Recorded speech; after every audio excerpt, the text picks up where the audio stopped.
താമസിയാതെ ഈ കേസിന് ശേഷം എൻ്റെ കംപ്ലീറ്റ് സാധനങ്ങളുമായിട്ട് ഞാനൊരു വീഡിയോ ആയിട്ട് വരും. കാരണം ഇപ്പോൾ എനിക്കതിന് പരിമിതികളുണ്ട്. കാരണം കുട്ടി മൈനറാണ്. അപ്പോൾ അതിന് ഇപ്പോൾ കേസ് കോടതിയിൽ നിന്ന് അത് ഇത് ചെയ്ത് കഴിഞ്ഞാൽ പിന്നെ ഞാൻ പൂർണ്ണമായും വരും. അപ്പം പിന്നെ എനിക്ക് എൻ്റെ ഐഡൻറ്റിറ്റി ഒന്ന് പുറത്ത് കാണിക്കുന്നതിന് കാരണം ഷീസ് എ കൾപ്രിറ്റ്, അല്ലെങ്കിൽ whoever behind these all are culprits. അപ്പോൾ അപ്പോഴൊക്കെ അവരുടെയൊക്കെ പേര് പണം തന്നെയാണ് അതിൻ്റെ പിന്നിൽ ഉദ്ദേശം. പണം, തീർച്ചയായിട്ടും പണം. എന്നിൽ നിന്ന് അവർ അമ്മ വിളിച്ച് ആദ്യം പൈസ ചോദിക്കുന്നു, പിന്നെ മകൾ ചോദിക്കുന്നു. അമ്മ ചോദിച്ചത് ആദ്യം അല്ലാതെ ചോദിച്ചു, പിന്നെ മോള് വന്ന് അച്ഛന് സുഖമില്ല പറഞ്ഞാണ് ചോദിച്ചത്. പക്ഷേ ഞാൻ ആ പൈസ കൊടുക്കാൻ തയ്യാറായില്ല.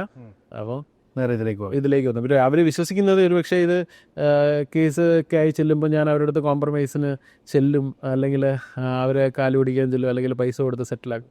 നടക്കില്ല. 5 പൈസ ഞാൻ തരില്ല. ഞാനത് ഫൈറ്റ് ചെയ്യും ലീഗലി. കാരണം ഇപ്പോഴേ ഓൾറെഡി കോടതിക്ക് അറിയാം, ഇതിൻ്റെ അറ്റം വരെ പോവും. പിന്നെ ഈ കള്ള കേസ് കൊടുത്തവരെല്ലാം ഇതിൻ്റെ അകത്ത് ഒരു മാതൃകപരമായിട്ടുള്ളൊരു കേസ് തന്നെയായിരിക്കും, നല്ലൊരു ഇതായിരിക്കും.